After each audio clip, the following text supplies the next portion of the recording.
Doblada. ¿Todo bien? Bien. Ando en Madrid, así que cuando pases por ahí. ¿Cómo te va bien?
¿Quién está sentada aquí? ¿Quién va aquí?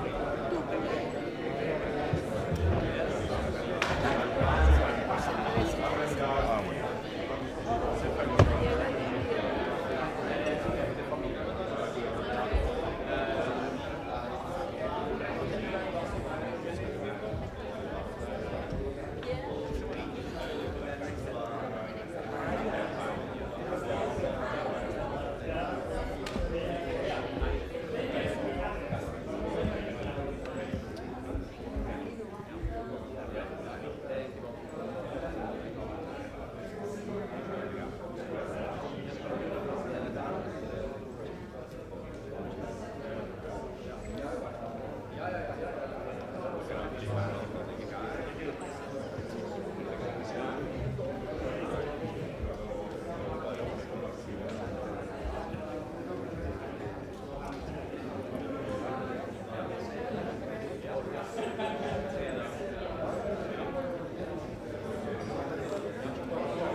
Porque como le escribiste, ¿qué le escribiste? Escribí, por favor.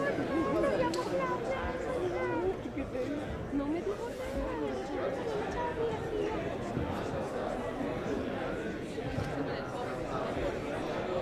Vas a poner todo.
Where are the speakers? You are the speakers. Where are the amplifiers?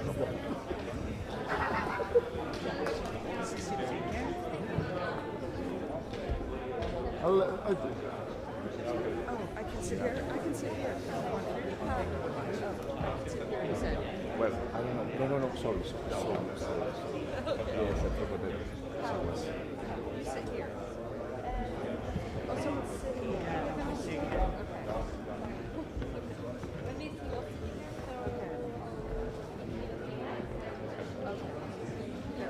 Right here.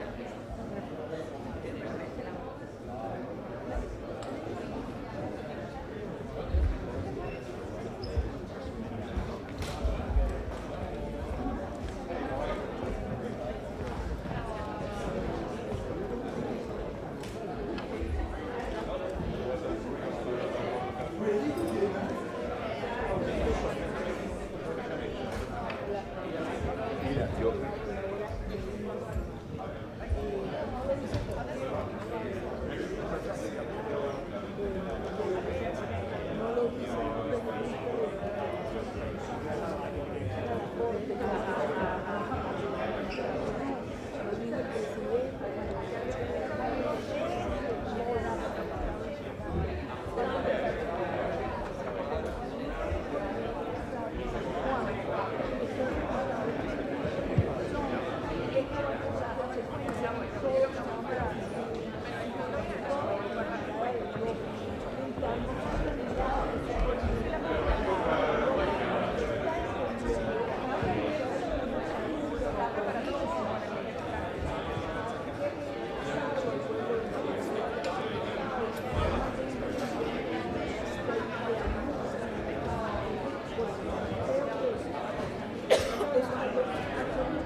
Lo llaman lo pagan conmigo.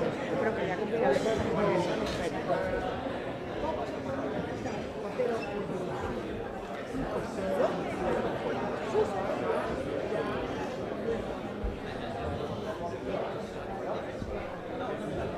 Someone's in here?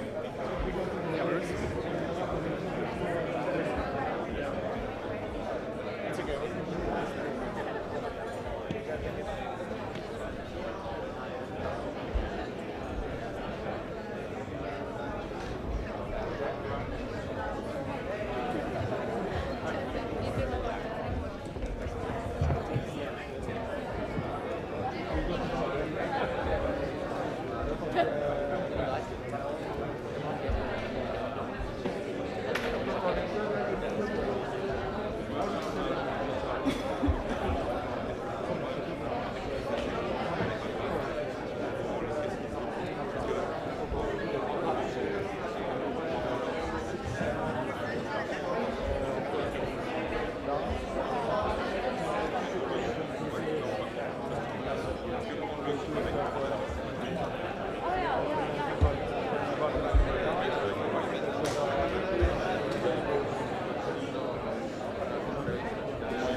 No, quiero preocuparnos como reporteros. Estamos aquí.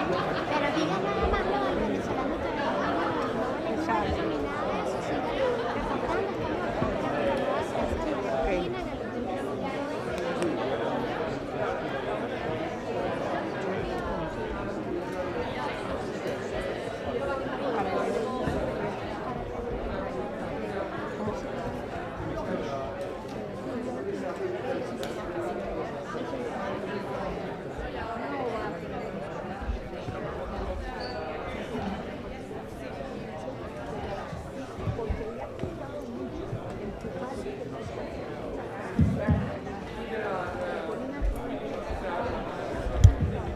Hello everyone.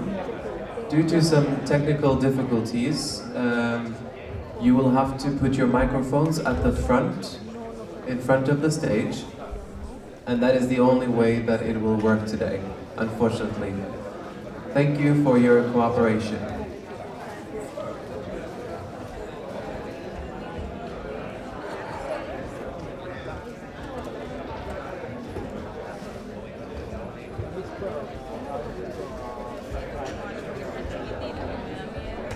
Sí, sí, acabo de pensar exactamente. Le voy a buscar algo más larguito, a ver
las cornetas se van a escuchar bien.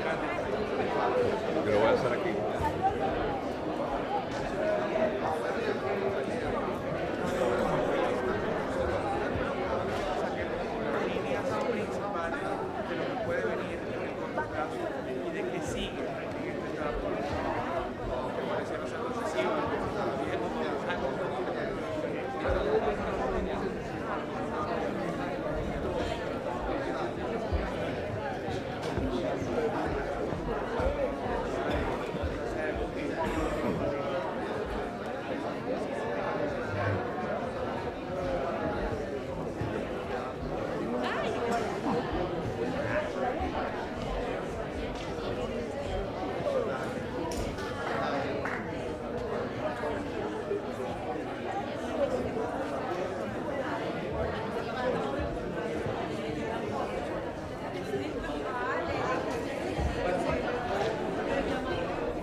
Hello again. For reference, the Nobel Prize recipient will be sitting in the middle seats. Thank you.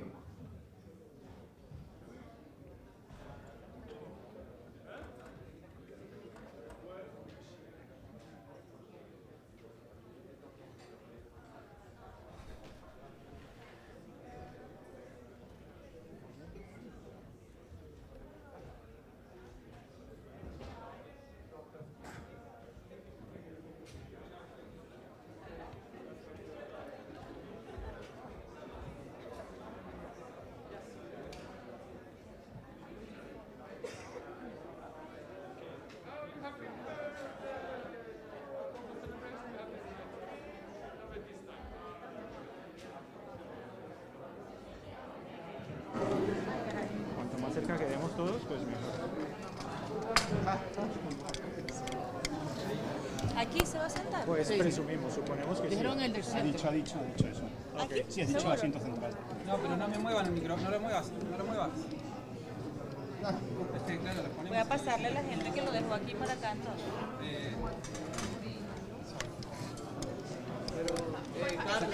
Lo bueno es no tocarlo, ¿sabes? Ah, perdón, O sea, yo te estaba ayudando. Pues si no, se los vamos poniendo y mejor no tocarlos, ¿sabes? Aquí, pero bueno, te los dejo ahí. Entonces no pongas písame encima los míos de y mi ahí estamos micrófono tu seguros. micrófono. Ella se sienta aquí. ¿Se lo echo más para adelante? ¿Se lo echo más para adelante el tuyo? Si puedes, si no te molesta, sí, da igual. Estos son los dos míos. Ahí, ahí ¿Quieren que les mueva más adelante alguno? Yo creo que ahí estaría. Sí.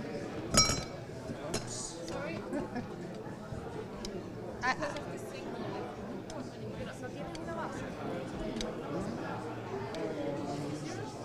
what do you want? I can help you if you want. You can just stack it up. No, I'm not. This is not mine. Mine is this one. I'm just helping, trying to help. Sí. ¿Puedo dejar este aquí así? No molesta, creo, nada.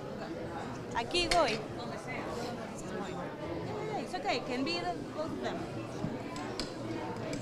Ahí te parece.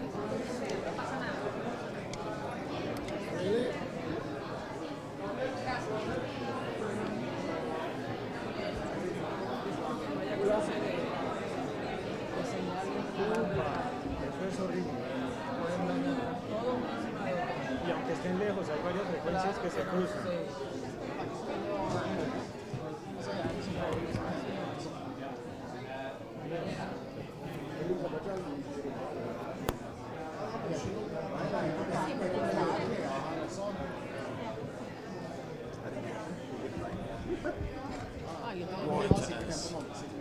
The crowd Reuters. We have a great Portuguese cameraman today. We do, yeah. He's very good. I met him in Stuttgart yesterday morning. He was running with the camera. Did a good job, by the way.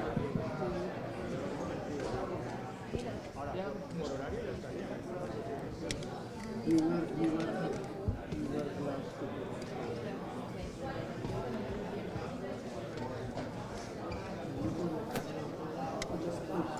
Carlita, dame el mío. ¿Te lo doy? Era este. Ese, tu redondito. Gracias. Good morning. ¿Cuál es el micrófono? Late morning. My name is Eric Rosa. I'm head of the communication at the Nobel Institute. Welcome everyone. And it's a little bit different than we have planned. So this is a spontaneous press conference which we haven't been able to plan for so long, but we are happy so many people are here. I just have to tell you because it's a lot of people here. Photographer cannot move around. It's only pool photographer and the Nobel Peace Prize photographer who can move around. The rest of you has to be seated. It's the director of the Norwegian Nobel Institute, Christian Berg Hartwig, who will moderate the press conference. So you just have to ask for, raise your hand and be patient. And one question, you cannot have 2 or 3 questions, it's one question. It's a lot of people. Everyone here in the room has asked to be on a list, but we don't have that list, so you just have to hope that you get the question. That's all we can say. But we are trying to do the best, and this is what we managed to do in some early morning hours. Welcome to everyone, and we will soon be happy to welcoming and to receive this year Nobel Peace Prize laureate María Corina Machado. So she will arrive any minute. Thank you very much.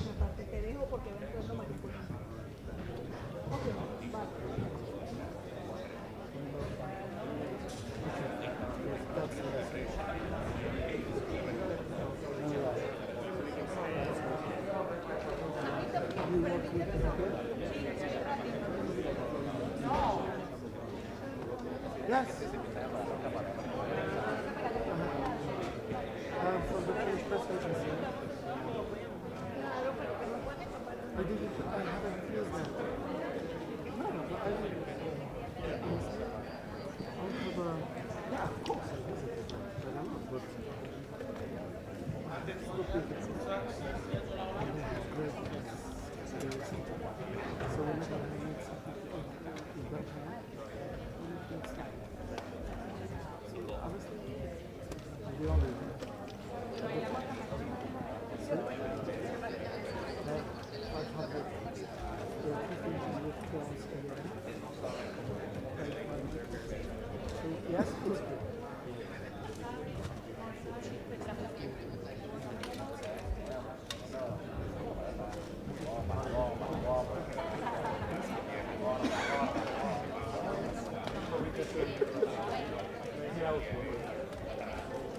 Surprisingly, we need some people to say, and it's okay for today morning, after the press conference, this will be good.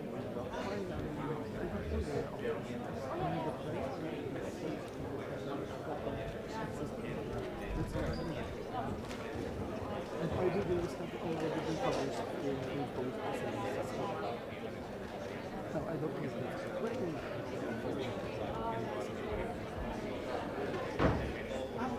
expenses. Sure.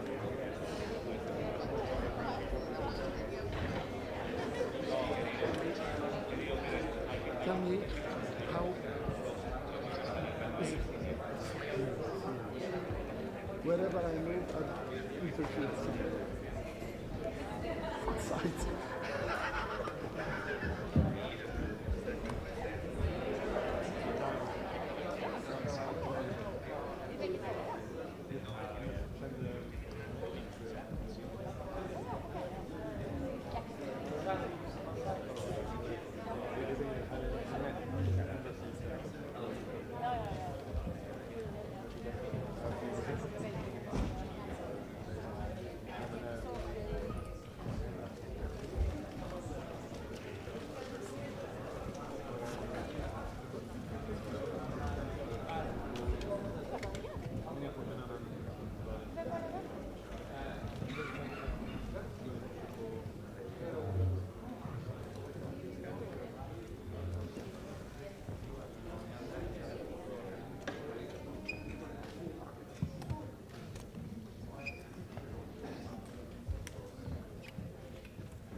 Guys, sit down. Sit down, everyone, please.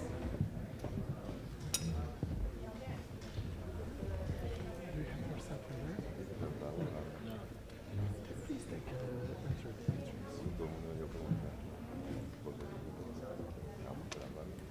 Horizontally, if you don't mind.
Thank you.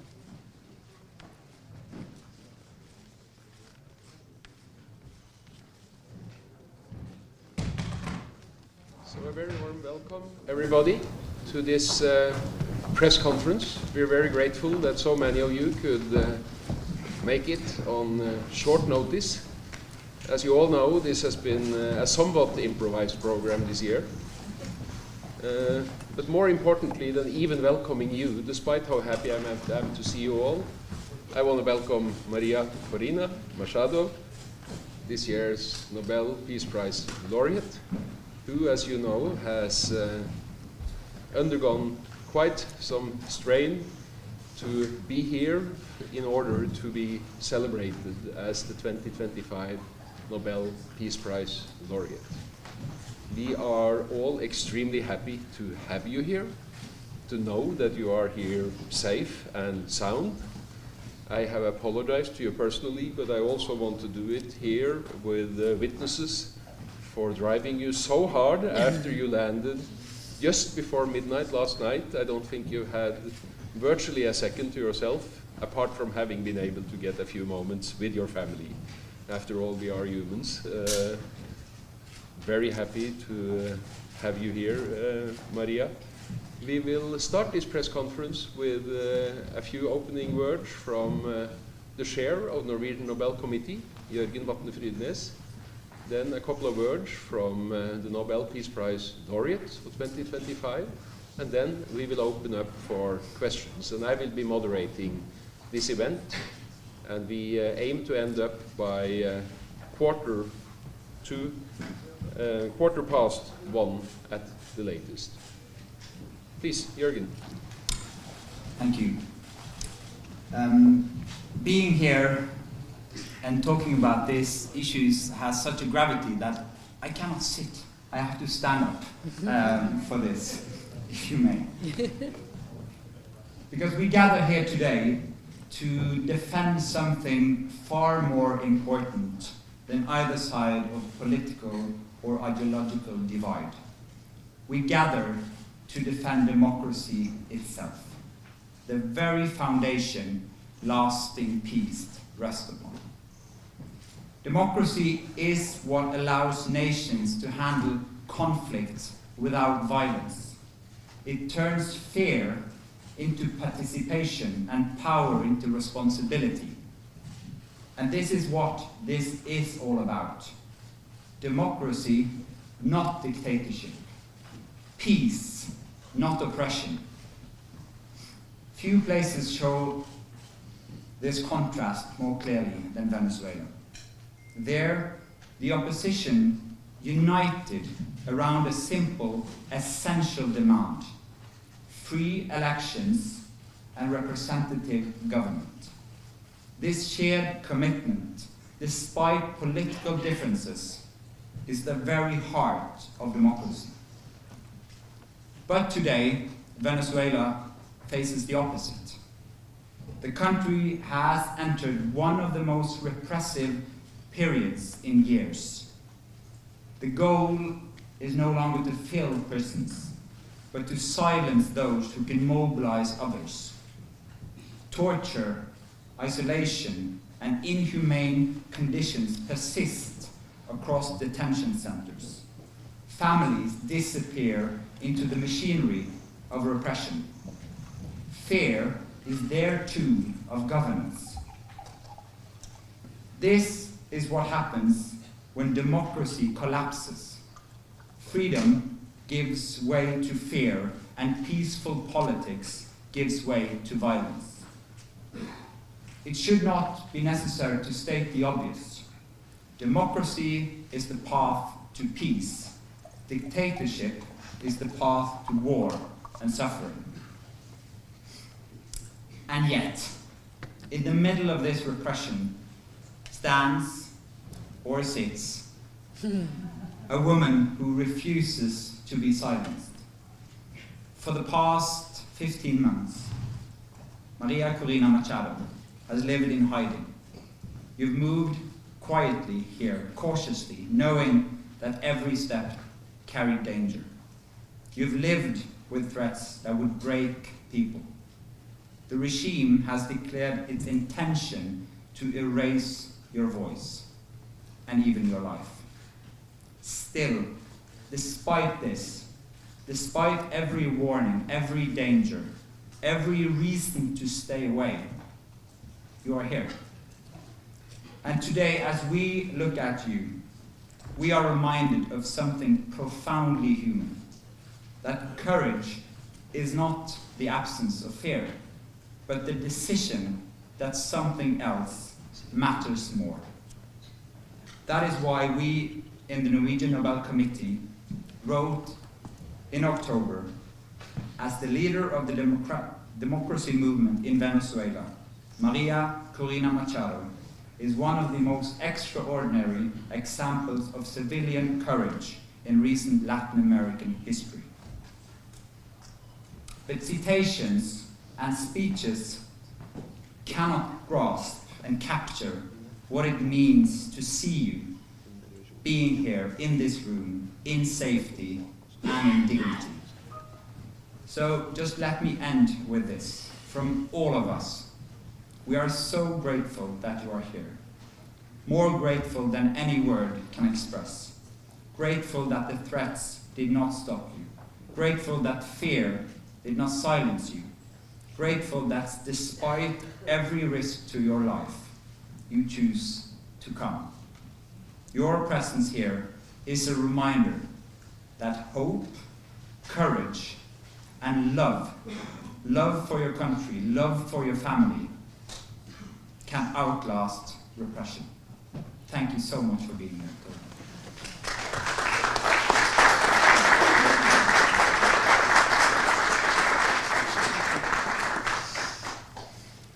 My turn.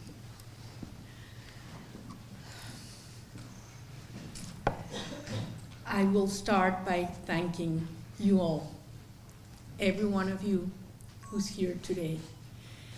I've met these last hours Venezuelans that have come so far away as Saudi Arabia, Japan, Chile, Canada, people from all over our country, and they are proud to say so. I'm so glad to be able to see you and meet you again, Edmundo and Mercedes. We're so proud of you, and so looking forward for what we're going to do together very soon for our country. Seeing friends, colleagues that I have not seen in the last 8 or 10 years, but that have stand firm all around the world, closer every day to Venezuela. Nor distance or time have broken that profound link to your country. And everybody says they want to come back.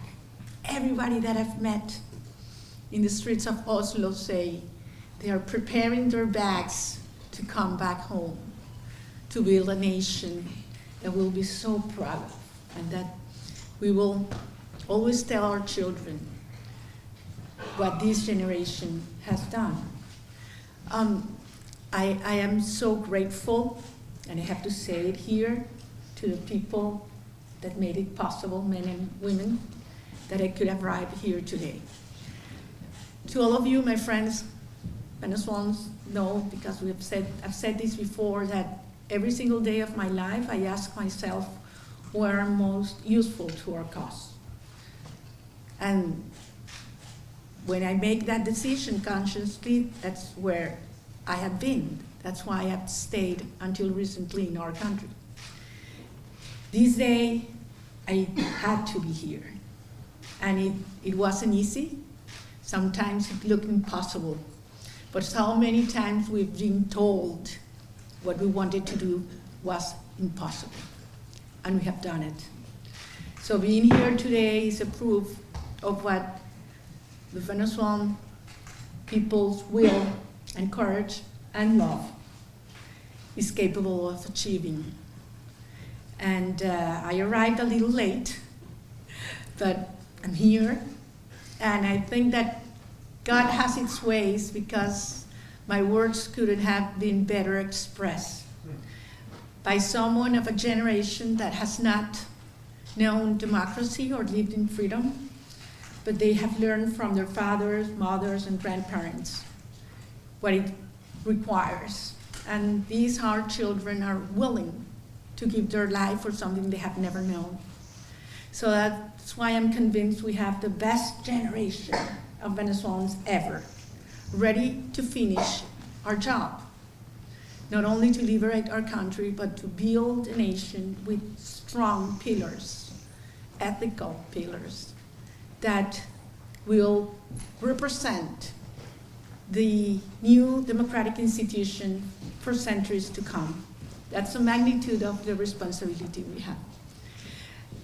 And now, if you allow me, I want to say a few words in Spanish, porque quiero hablarle a todos los venezolanos que están aquí y que están en Venezuela.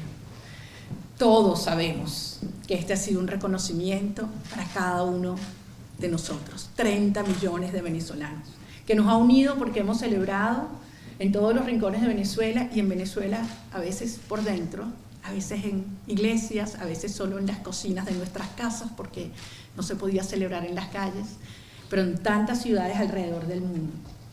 Y mi deber era venir a recoger este premio para llevarlo de vuelta a los venezolanos. Y pronto estaré de vuelta en Venezuela, y sé que muy pronto ustedes también.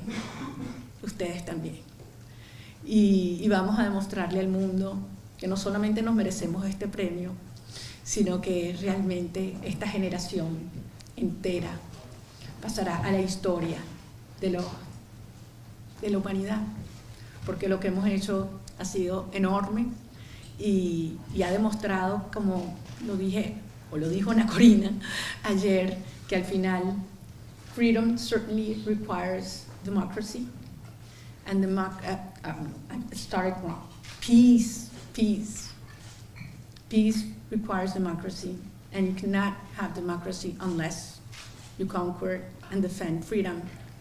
And at the end, to maintain freedom, and it is a personal, conscious decision, it requires a lot of courage, civic courage, as you have said. And an individual and a society is willing to do everything, and it takes a lot of courage when the things you love most in life, most dearly, are threatened. So at the end, it is an act of love. Ultimately, peace is an act of love. And I think that's the lesson we have given ourselves. And we hope that these, can be helpful and inspirational to other nations as well. So thank you very much to all of you, the committee, and the Institute, and certainly to the Norwegian people that have shown us also much love in these hours. Thank you very much. Thank you. Thank you so much. I now already see more hands than I can possibly register and than I can possibly accommodate. So this is going to be unfair, and I apologize in advance. But I already have a few names on a few people on my list. AFP first. Please introduce yourselves and your affiliation. Thank you, Pierre from AFP. Congratulations too. I realize that you cannot say much about the circumstances under which you left your country, but could you say at least if you have the feeling that the Venezuelan authorities have tried to hinder you from attending the Nobel ceremony, have tried to prevent you from attending the Nobel ceremony yesterday, and to which extent did you benefit from help from the US authorities? Thank you. Thank you. Well, for the reasons you mentioned, I cannot give details because these are people that could be harmed. Certainly the regime would have done everything to prevent me from coming. They did not know where I was in hiding in Venezuela, so it was hard for them to stop me. It was rude, nonetheless.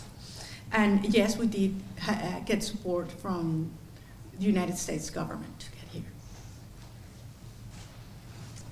Thank you, and I have to ask everybody to limit yourself to one question, and not follow Pierre's example of sneaking two questions into one. That's an old, well-known trick, and it did work in this instance. It may not work again.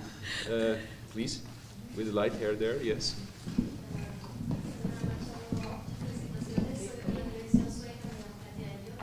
Please wait for the microphone so that we can hear. Soy Kate Elliot de la televisión sueca. Muchas felicitaciones. La meta de la oposición venezolana es la transición democrática y la salida del poder de Nicolás Maduro. ¿Considera usted que en algún escenario sería necesario una intervención militar estadounidense para lograr esa meta? Bueno, muchísimas gracias. Voy a contestar en español porque la pregunta fue en español. Supongo que el público si lo desea. La sociedad venezolana ejerció el derecho al voto y la soberanía popular el 28 de julio del 2024 y de manera aplastante eligió a Edmundo González Urrutia como nuestro legítimo presidente. La sociedad venezolana ha dado todo por una transición a la democracia, en orden y en paz. Quien nos ha dedicado la guerra a los venezolanos ha sido el régimen de Maduro, que ha sido calificado como terrorismo de Estado por la Comisión Interamericana de Derechos Humanos y Crímenes de Lesa Humanidad por las Naciones Unidas. El régimen de Maduro se apoya en regímenes totalitarios de otras partes del mundo para atacar y dañar a millones de venezolanos. Rusia, Irán, Cuba, grupos terroristas como Hezbollah, Hamas, los carteles de la droga o la guerrilla colombiana, que están ocupando Venezuela. Esa es la verdadera ocupación. Nosotros le pedimos al mundo, sí, ayuda para bloquear el ingreso de estos recursos que provienen de actividades ilegales, que es lo que soporta la estructura represiva del régimen. Y eso viene por tráfico de armas, por tráfico de drogas, por tráfico de oro, por tráfico de seres humanos. Y sí, así como el régimen se apoya en sistemas criminales, nosotros necesitamos que las democracias del mundo apoyen a los ciudadanos. Gracias. ¿Una intervención militar? María Corina, would you like to summarize very briefly in English? In English, since okay, I apologize, but there are some of us who don't know Spanish. So we'd like to learn. I thought that after I suspect I'm not the only one in the room. 2 intense days, you had at least. No, I was asked if you were supporting an intervention from the United States, and I said that Venezuela has been already been occupied by forces from totalitarian regimes such as Russia, Iran, Cuba, and criminal groups such as Hezbollah, the drug cartels, and the Colombian guerrilla. And as the regime seeks support and gets support from these totalitarian regimes, we, the Venezuelan people that have tried everything, institutional means, ask support from the democratic nations in the world to cut those resources that come from illegal activities and support of repressive approaches. And that's why we are certainly asking the world to act. It's not a matter of statements, as you say, it's a matter of actions. Please, then the woman with the light hair and the yellow key strap. I'm not going to name you, even though I know some of you. Please introduce yourselves. Gladys Fouché from Reuters. Senora Machado, congratulations. Thank you. What is your reaction to the seizure by the US Coast Guard of a crude tanker off the coast of Venezuela? Is it a necessary step to bring about change? Thank you. Well, it's connected with what I answered previously, because as I said, the regime is using the resources, the cash flows that come from illegal activities, including the black market of oil, not to give food for hungry children, not for teachers who earn $1 a day, not to hospitals in Venezuela that do not have medicine or water, not for security. They use those resources to repress and persecute our people, to buy arms, to infiltrate the military or movements, to pay for those that commit crimes and repression, to maintain our friends and colleagues in prison. So yes, these criminal groups have to be stopped, and cutting the sources of illegal activities is a very necessary step to take. Please, with the green shirt there, just behind the previous. Hi, congratulations on this prize. My name is Heidi Shesset from Bloomberg News. I'm wondering about about your plans after you leave Norway? Are you going on a tour in Europe? Are you visiting the US? What will you do before returning to Venezuela? Thank you. Thank you very much. I've been hearing several suggestions about that in the last hours and getting quite a few invitations. But to be absolutely honest, I'm taking one day at a time. There was great uncertainty if I was able to come. So I had not made many plans. So now that I'm here, I certainly want to spend a few hours with my colleagues, friends, and my children. I should make 1 or 2 visits to the doctors, different doctors. After all, it's been more than a year and a half. Certain things I should take care about. And yes, there are some meetings that I believe could be very useful that I do before I go back home. Please, we are not accepting unsolicited questions. There is a moderator here. Please, be quiet. I'll translate. They asked me if I They could. asked you? No, they asked us Okay. if I can repeat this question in Spanish. I think it's important. Okay, that you're welcome to do. As I told you, my Spanish is virtually non-existent. No, and as I told This you, does mean you have to translate. I'm learning how to deal with the Norwegians. Well, last night the police didn't want me to go out and say hello to the people, and finally we agreed. So it's a dialogue. Me preguntaron cuáles eran mis planes para después de la estadía en Oslo, y le decía a la reportera de Bloomberg que la verdad es que estoy llevando cada día a la vez. Al final no tenía la certeza de que yo vendría y por lo tanto estoy pensando que es lo más útil para nuestra causa que yo debo hacer. Si quisiera estar algunas horas con mis hijos, con nuestros equipos, que después de todo tenía mucho tiempo sin verlos y hay mucho que trabajar y siempre en persona se puede ser mucho más eficiente. También tengo que hacer 1 o 2 visitas al médico y quisiera también tener algunas reuniones antes de regresar a Venezuela. Here in the dark shirt, yes. Thank you very much. My name is Mónica Rueda. I am from Radio Latin America here in Oslo. And this prize has been... Are you able to speak up a little bit? Yeah, this prize has been very controversial here in Norway. Some of people are very happy. The Norwegian society are very happy for you, but other part of the society is not so happy. They say that you constant calling for intervention, international intervention, and you rejection to participate in the dialogues with the opposition and the regime. Don't be aligned with the Norwegian, with the Nobel Peace Prize core principles. So for those people, for those Norwegian citizens that are not so agree with the committee, what do you say to them about take a dialogue as a path to restore democracy in Venezuela? Thank you. Thank you very much. Well, I have to say that many times in our journey, the truth has been very uncomfortable for some people.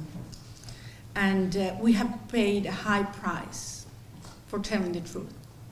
And many times it would have been much easier and politically correct to keep in silence. But we decided to speak out. And it brought us sometimes pain and people that wouldn't understand our stances. But at the end, I think that holding to the truth, it's what creates trust, and that's the essence of what we're fighting for. So I respect other people's views, And I know that the situation in Venezuela is very complex. But this morning I had a great conversation at the parliament, and there were representatives of every single political party in Norway. And I was so impressed to see how society with institutions can work and passionately defend their ideas, but do it respectfully. And that's precisely what we want in Venezuela. That's what we're fighting for. So I ask anybody, that perhaps, and it's their right to have a doubt, to look further into what's truly at stake in Venezuela right now. And this is not only the unity of the opposition, but I insist it's the unity of the whole nation, what has happened in our country. Thank you. Thank you. Alistair Bunker from Sky News. President Trump has said that Nicolas Maduro's days are numbered. You've spoken about the people of Venezuela returning home very soon. What level of coordination is going on between yourself and the US administration about the day after Maduro goes, the weeks after? Well, we are not involved at all in the decisions or operations that regard to the national security of other countries. I mean, every country has its own right for legitimate defense, and when they feel that their national security is at stake, they act accordingly. We have been working hard, not only with the US government, but other governments in Latin America and Europe, in terms of explaining in detail how we are prepared for the first 100 hours and the next 100 days in a country that has a multidimensional crisis. It's not only the humanitarian crisis, the financial crisis, the public services crisis, the security crisis, all together. So it's quite a challenge that President Edmundo González and his team have, but I want to assure you that very talented, experienced, and honest professionals within Venezuela and abroad are working together, and we have the plans and teams ready to take control on day one. The man with the white earpiece there, excuse me. Yes, please. You have the mic. Please wait for the mic. Hola, mi nombre es Alejandro Hernández, de Aldea, Venezuela. Preguntarte, María Corina, qué está previsto en esta etapa cuáles son los pasos siguientes en esta etapa. ¿Cómo podrías dibujar la ruta que viene en estos próximos días o en el corto plazo? Y si su vuelta a Venezuela está prevista, aunque Maduro aún siga al frente del poder. Bueno, mi vuelta a Venezuela será cuando pensemos que las condiciones propicias en términos de seguridad y no depende de la salida o no del régimen. Será lo antes posible.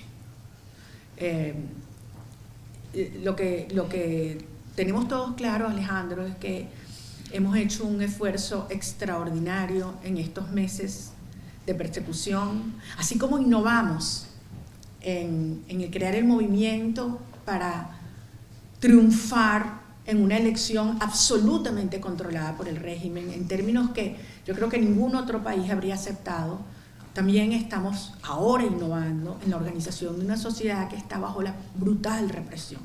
Y esto ha crecido enormemente. El premio Nobel además nos ha dado una inyección de energía a la gente y se ha disparado aún más la gente que ha querido involucrarse.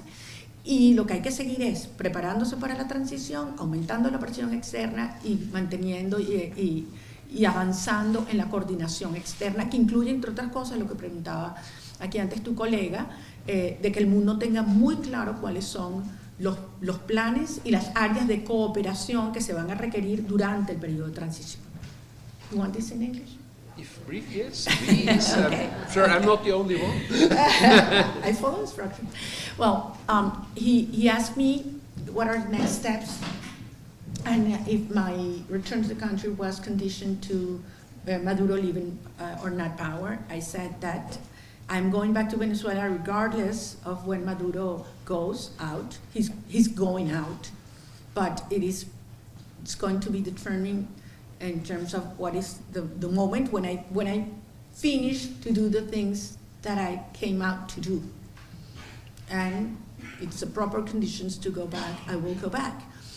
And the next steps include, keep on growing our citizen organization in clandestinity, and organizing, the citizen movement to be ready when the moment comes, to keep on preparing our teams and plans for the first 100 hours and days, and certainly the coordination with the international allies, not only to finish this phase of our process, but in the transition process, which is going to be critical to have good cooperation with agencies and governments. This morning we were talking about this with your Prime Minister, and we are sure that we will get strong support from Norway. And we have a lot to learn from your institutions, the Energy Agency and other areas in which we will need to work from day one. With the grey cardigan, very close to the mic. Thank you, yes. I'm Corina Machado from Radio Romania, and I was wondering when the day will come, what institutions you will internally reform first? Will this be police, justice, which one? Thank you. Thank you. That's a challenging question because the right answer would have to be all. Venezuela's institutions have been absolutely devastated. Of course, there is a priority, and the priority is always the people. But having said that, there are many areas that are connected. I mean, you cannot have a vibrant economy that creates jobs if you don't have rule of law. And nobody's going to invest in a country in which you don't have security for the people, for the workers. And so on. How do we choose between education and health and protection to the most vulnerable sectors? I mean, this all has to be addressed, and has to be addressed twofold. As the emergency dimension, because people need to feel in their bodies and souls on day one what the arrival of freedom means, on day one. And also on a second level, the profound reforms, transformations we need to do to build up this new institutional frame that will have to last for a long time. So we will need to work very fast on the security, police, and military side. We need to work very fast on the justice area. We need to put order in our economy and public accounts. We need to create conditions and incentives for international investment to come. And certainly the most important, we have to get the Venezuelan citizens involved and be co-responsible of everything that we're going to do. Thank you. The woman with the dark hair. Yes? Please wait for the mic. Shazia Majid from Verdensgang here in Norway. Madam Laureate, you took a huge risk coming to Oslo. There's a huge risk when you go back. What if you cannot go in? Will that weaken, your absence weaken the resistance on the ground? As I said, it was a decision that we reflected extensively. Of course, some people that love me and care for me thought it was not necessary. On the contrary, I think it was one of the most important and urgent decisions I had to make. I had to be here. And I believe that the risk, even though it was very high, it was worthwhile. And of course, the risk of going back perhaps is higher, but it's always worthwhile. And I'll be back in Venezuela, I have no doubt. So the man with the glasses there and the gray shirt. Two men with gray shirts.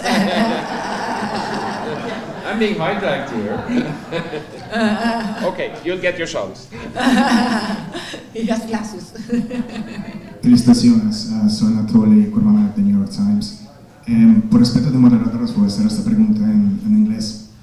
You've been very clear that you want to focus international attention on what's happening inside Venezuela, on the suffering and abuse happening inside Venezuela. And at the same time, I know you have been frustrated by attempts by some Western media to view your movement, view your work through the prism of American politics, of partisan tensions inside the United States. At the same time, you have dedicated this prize to President Trump. Can you explain this apparent dissonance? Well, I think it's absolutely coherent. The war that Maduro has declared towards the Venezuelan people has brought us, we always insist, great pain and destruction. I believe we have never seen this kind of violence against innocent people in our country's history. It has been called state terrorism by the Inter-American Commission of Human Rights. State terrorism inside towards our people, narco-terrorism towards other nations in the region. So I believe every country has the right to defend themselves. In our case, I believe that President Trump's actions have been decisive to reach the point where we are right now, in which the regime is weaker than ever, because the regime previously thought that they could do anything. They felt they had absolute impunity. They could torture, they could disappear, they could sexually assault young women, and absolutely nothing was going to happen. The cost was zero. Now they start to understand that this is serious and the world is really watching. So you create incentives for that behavior to stop. You need to raise the cost of staying in power and lowering the cost of leaving power. Only when you do that, this regime will break down. And that's where we are moving towards right now. The very final question goes to the gentleman there with Glenn with the glasses and the gray shirt. María Corina, Luis Carlos Díaz, BPI TV. En este momento hay madres y hermanas y familiares de presos políticos buscándolos porque están en desaparición forzada. Hay miembros de tu equipo que están incomunicados, que han sido víctimas de tortura. Estás acá. ¿Qué mensaje tienes para todas estas personas que están en Venezuela, que no pueden celebrar en público y que están esperando ser bien representados? Te agradezco mucho la pregunta, Luis Carlos, porque además sé que todos los periodistas venezolanos que están aquí han sido la voz de miles y miles de hermanos y compañeros, incluyendo a Rafael, a Henry, a Perkins, Nora, Katy, Gabito. En el camino, confieso esto, que fue sobre todo una etapa muy difícil, la forma de conseguir un poco de tranquilidad fue empezar a recordármelos uno por uno y a nombrarlos uno por uno. Y me dio mucha fuerza, ¿no? Porque al final esto que estamos haciendo es por ellos. A mí me ha tocado anunciarle a madres que sus hijos han sido detenidos. Y déjenme decirle que ha sido el momento más desgarrador y difícil de mi vida. Y en este tiempo, en estos 16 meses, dedico todos los días tiempo a hablar con familiares, sean hijos, esposas, madres de muchos de nuestros compañeros, algunos yo ni los conocía.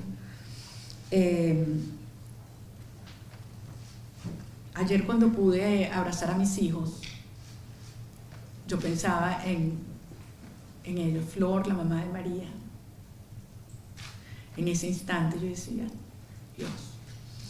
Y madres que no han visto a sus hijos en más de 10 años porque se han tenido que ir del país, ¿no? Y les digo, es difícil que el mundo entienda lo que ha sido la separación de la familia para los venezolanos. Y fue una estrategia intencional para quebrarnos, ¿saben? Porque pensaron que con eso iban a hacer la sociedad venezolana más débil. Tú fracturas la familia, sumerges a la gente en la tristeza, ¿no? Y fíjense que al final eso se convirtió en la gran fuerza que nos ha unido y que ha derribado todas las barreras. Es decir, nuestros hijos de vuelta en casa, los presos, los perseguidos, los que se han ido. Y yo siento que no ha habido una generación de venezolanos mejor preparada para eso. El dolor nos ha unido y no hay otra generación que ame la familia, la libertad y su tierra, el poder recorrer tu país como esta generación. Son nuestros héroes y son los primeros homenajeados, cada uno de ellos, con este honor que nos han ofrecido. That's a long answer. It's about the political prisoners. Is it possible to say? Yeah, I'll do it. I'll do it as quick as possible. He was asking me that I was able to raise my children. How do I think political prisoners feel? And I was telling them that on my way here, I was going through the names of our friends and colleagues that are currently under detention or disappeared, and remembering so many times I had to call some mothers to give them the news that their child has been taken by the regime, and that's one of the hardest moments I have gone through in my life. But I'm, what we're doing is precisely for that, so that every Venezuelan mother can hug their children in Venezuela very soon. And that's the reason why I'm here. And believe me, seeing you, each of you, has given me so much energy and strength, and I'm going recharged back home. Thank you. Thank you. Thank you, Maria. Please. I know I already said it was the last question, but I'm going to ask you, Maria, would you be comfortable with us extending this with a few minutes? Yes, of course. If you're comfortable with that, yes. We will exploit your seemingly unlimited energy. Even further. And we will still wind up before 5:30. So again, a lot of people will not have the chance to ask their questions. I apologize for that. Please, I am the moderator, and unless there is discipline in the room, we will have to abrupt the session, and I hate to do that. So please bear with me. I know I'm not able to be fair. It's impossible to register 100 arms at one and the same time and see exactly which one was a split second before the other one. We have one woman here at the front. Yes, please. The microphone will come your way. Hi, María Corina, Natasha Kenner from Chile, from Mega Noticias. I'm going to do the question in Spanish. Me gustaría saber su perspectiva latinoamericana. Hay muchos venezolanos que se han ido de su país. Chile ha recibido a muchos, es uno de los países que más ha recibido venezolanos. ¿Qué mensaje tiene para ellos y también para las autoridades, considerando que este domingo hay elecciones y podría haber un endurecimiento de las políticas migratorias? Gracias. Gracias. Como dije antes, la migración ha sido uno de los procesos más desgarradores para nuestro país. Y tenemos venezolanos en todas partes del mundo. En particular, estamos muy agradecidas a aquellos países agradecidos que los han acogido, recibido e integrado a sus costumbres, a su economía. Y entendemos que la llegada de cientos de miles o millones de ciudadanos de otra nacionalidad puede generar tensiones internas. Al final, lo que nosotros queremos es que todos regresen y que mientras permanezcan en estos países, estos gobiernos entiendan que se han ido en contra de su voluntad y que salvo escasísimas excepciones, son gente súper competente, súper preparada y que está aportando muchísimo países donde vas. Y en el caso de Chile espero que se mantenga un espacio de respeto y de bienvenida a los venezolanos hasta que regresen muy pronto a Venezuela. Gracias. She was asking me about the Venezuelan migrants and that there's a presidential election next Sunday in Chile, and I'm saying that we do ask, we are first grateful to countries and governments that had received so many Venezuelan migrants that are hardworking and honest and family-loving individuals, and that we hope that they keep protection until they are able to come voluntarily back home. We have a woman there with a gray sweater. Please, Mexico here, please. Mexico here.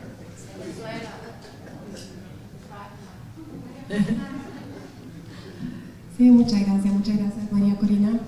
Soy Ingrid Fadés de Clase Campaign. Hace una semana usted dio una entrevista a nuestro periódico y en esa entrevista usted afirmó que, déjame ver, bueno, hago otra pregunta entonces. ¿Cuáles son sus aliados principales en Europa? Porque usted ha firmado la Declaración de Madrid y quería preguntarte, la Declaración de Madrid y esa unión de partidos políticos, ¿qué tan importante sea para tu proyecto político y para la gente de Venezuela? Nosotros hemos logrado construir una coalición y un movimiento de apoyos internacionales, de partidos, de movimientos, de gobiernos, que va a todo lo largo del espectro, digamos, ideológico.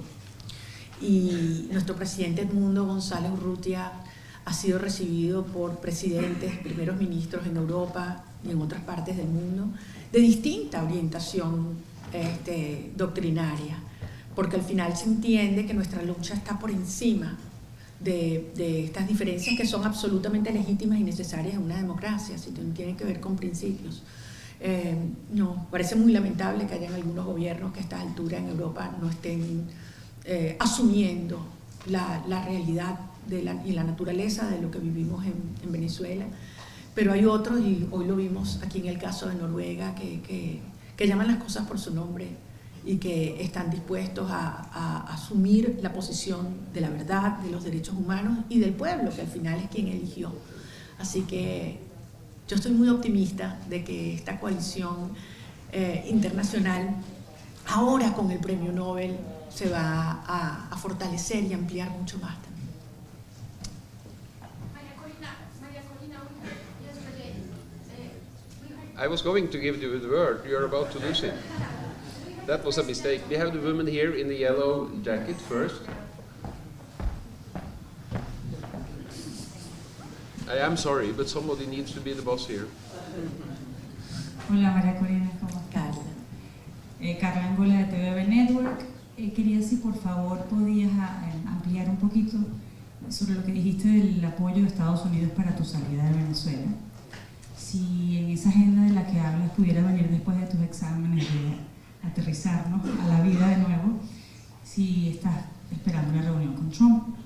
Y también preguntarte cuándo es el deadline, porque sabes que la prensa ha especulado mucho en Estados Unidos sobre si se le dio un ultimátum, sobre si el viernes pasado, sobre si ya Trump le pidió definitivamente salir del país, sacar a su hija, a su hijo, a su esposa, a su mujer. Él pidió indemnizar o darle impunidad a 100 miembros de su equipo.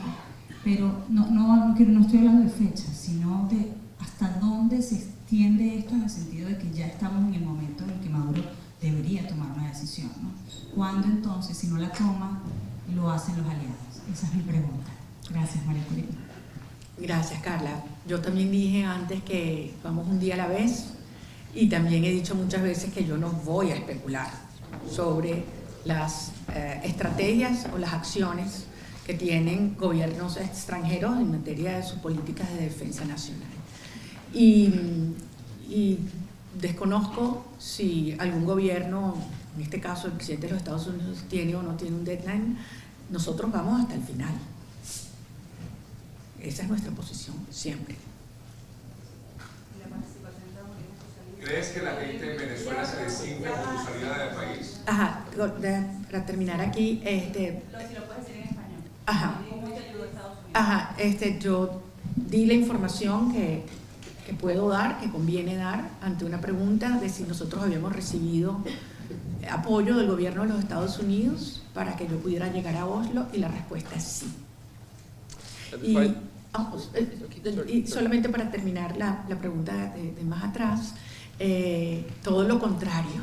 Yo siento que los venezolanos dentro y fuera de Venezuela están muy felices, muy emocionados de que pude estar aquí en representación de ellos y que, como dije antes, voy a regresar a nuestro país a llevarle su premio. Thank you. You want to give us short synopsis? Yeah, please. Please. She asked me if I knew about President Trump's ultimatum and if I had received support. Right. And I said that I have no information regarding the first issue, and that I had affirmed that we did get support from the U.S. government in order to arrive in Oslo. Okay, the woman at the back gets.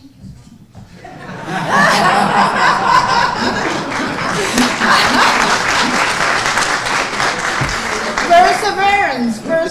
The thing is, you would get me anyhow. I don't want you to lose it.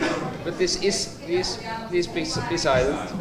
This is the last question. We are now going to wind up. I know there are another 100 people in the audience who would have liked to ask questions.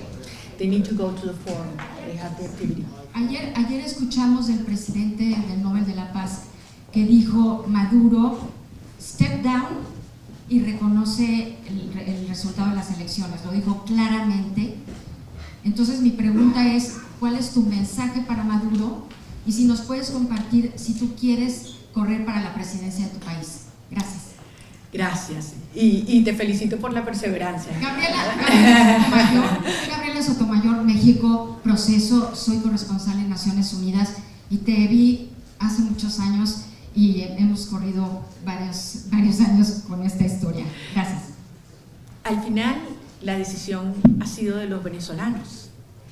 Los venezolanos logramos, en condiciones extremas, Gabriela, donde nadie creía que era posible, nos dijeron es una locura, es imposible, pudimos demostrar lo que nosotros queremos. De manera que aquí lo que nosotros estamos defendiendo y vamos a impulsar es la voluntad de los venezolanos. La segunda parte de tu pregunta fue sobre... sí, si voy a esperar la presidencia. One day at a time. Primero lo primero. Okay, thank you very much. First of all, you want to say that in English? Yes, or briefly. She asked me if I was planning to run for president. And I said that one day at a time. And, first come first. We're going to liberate Venezuela. Edmundo González Urrutia was elected president, and we will rebuild institutions so that we will have free and fair elections in which every Venezuelan inside and outside our country will have the right to vote without fear and with trust. And that's the sequence that we'll move ahead. We'll be the envy of the world. Sorry for saying that.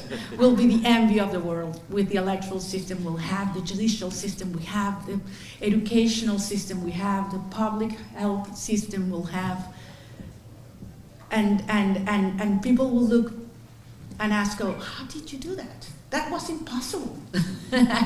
And we will have made possible what everybody thought was impossible. That's the Venezuelan style.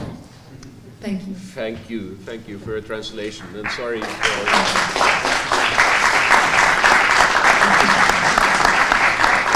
Thank you very much.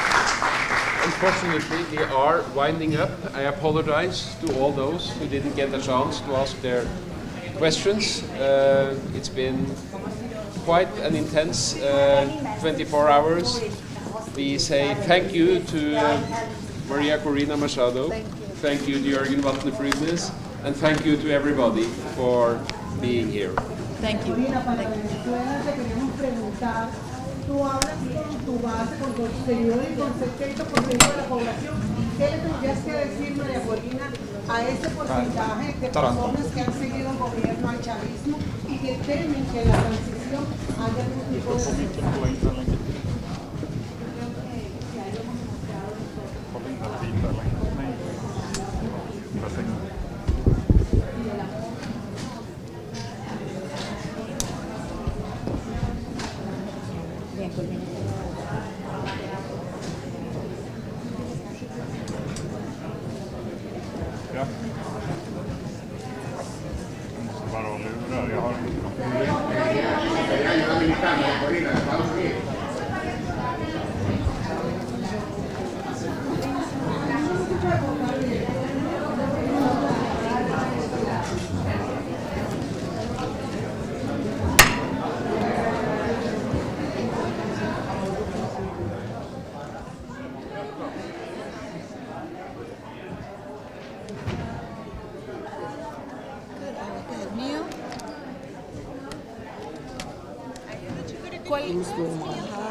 Carla, ¿cuál es el tuyo?